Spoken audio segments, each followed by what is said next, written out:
What keeps you awake at night? Is it the endless loop of worries, regrets from the past, uncertainties about the future, or the nagging feeling that there's more to life than this? Perhaps it's the fear of failure, the weight of unfulfilled dreams, or the quiet, persistent question, am I living the life I was meant to live? In those moments, it feels as though your own mind is working against you, hijacking your peace and leaving you trapped in a storm of what-ifs. No matter how much you try to quiet your thoughts, they only seem to grow louder, leaving you feeling powerless and disconnected. The harder you push for answers, the further away they seem, and the exhaustion of it all starts to wear you down. But here's the real question. Who is the you struggling in this storm? Are you the doubts, the fears, the restless thoughts that won't let you rest? Or is there something deeper, a truer self that exists beyond the mind's ceaseless chatter? If you've ever sensed the faint whisper of stillness beneath the noise, you already know that the answers you seek aren't out there, they're within. And to find them, we must first ask, who am I without my thoughts? In those restless moments, when your thoughts seem to spiral endlessly, it's easy to believe they define you. The mind whispers that you are your fears, your regrets, your ambitions, or even your failures. It convinces you that peace lies somewhere outside of yourself, in achieving more, fixing the past, or controlling the future. But no matter how much you chase these illusions, the storm inside remains. Here's a quiet truth that mystics, sages, and spiritual explorers have shared through the ages. You are not your thoughts. The mind is like a restless sea, constantly moving, creating waves of emotions and ideas. But you are not the waves. You are the ocean itself, vast, steady, and unshaken by the surface turbulence. Beneath the noise of the mind lies an unchanging presence, a deeper self that is intimately connected to the infinite.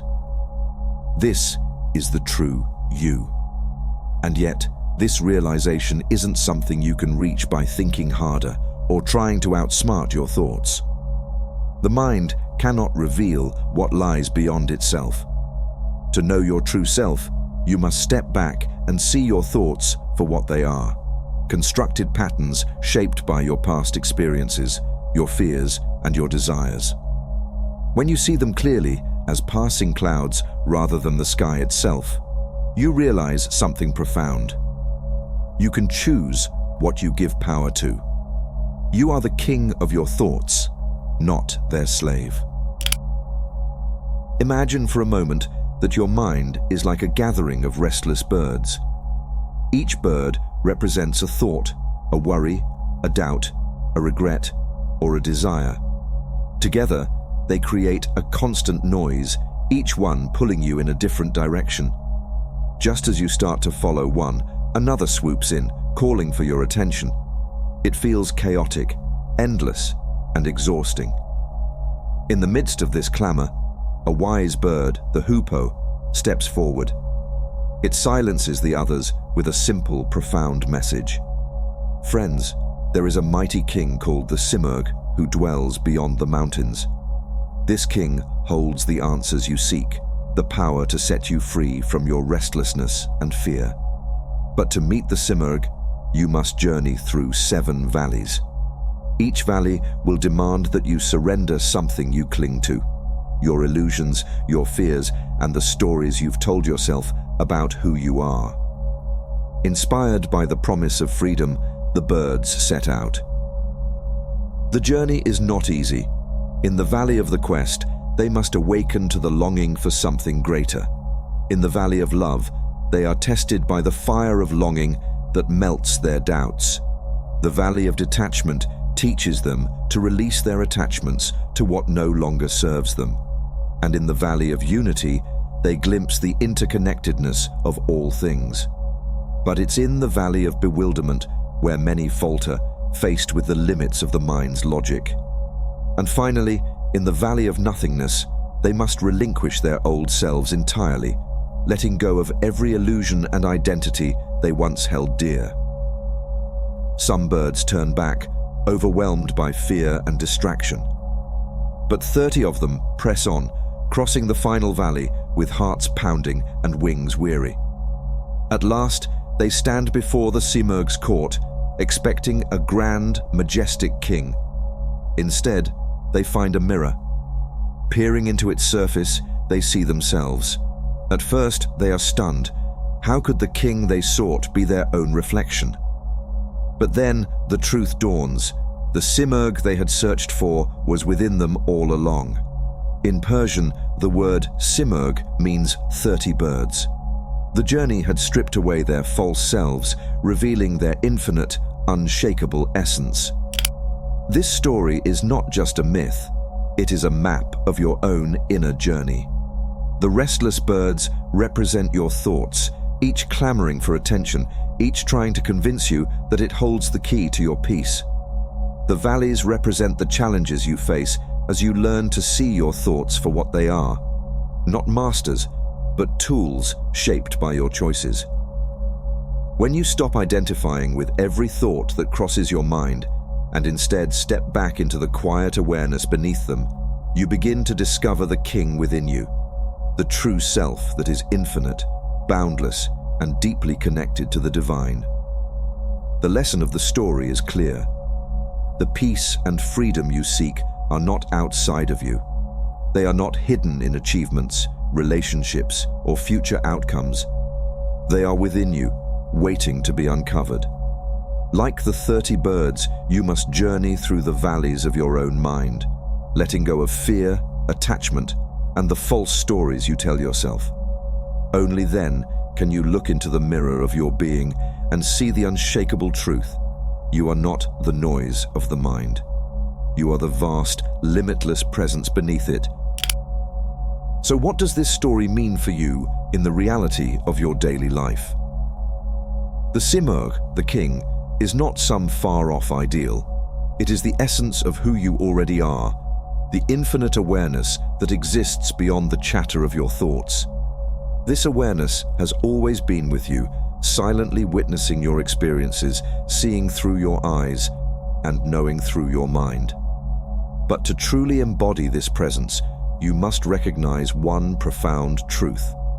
You are not your thoughts. You are the one who sees them. When you stop identifying with your thoughts, you gain the power to guide them rather than be controlled by them. Your fears, doubts, and worries are not the rulers of your life. They are constructs, shaped by past choices and beliefs.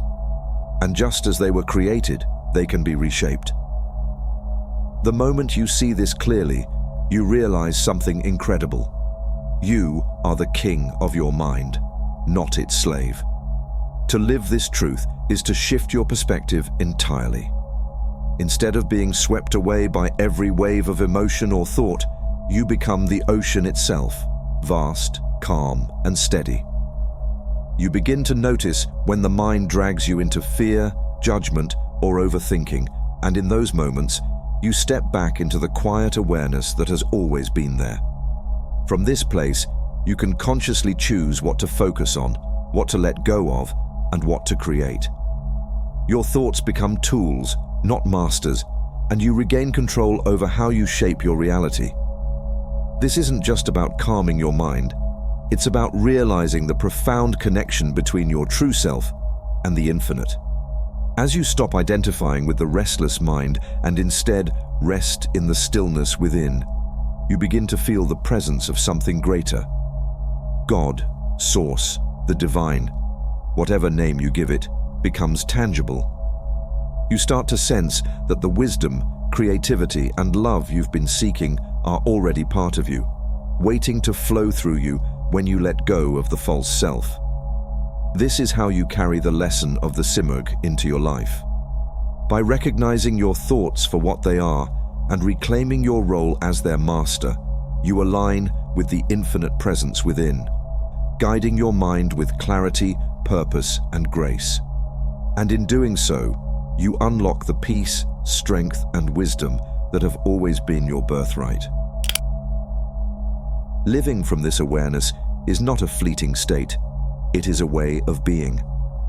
Each moment becomes an opportunity to align with the truth of who you are, boundless, steady, and intimately connected to the divine. As you embody this presence, your actions reflect a quiet strength and grace, inspiring others to do the same. You realize that the journey is not about becoming something new, but about remembering who you've always been.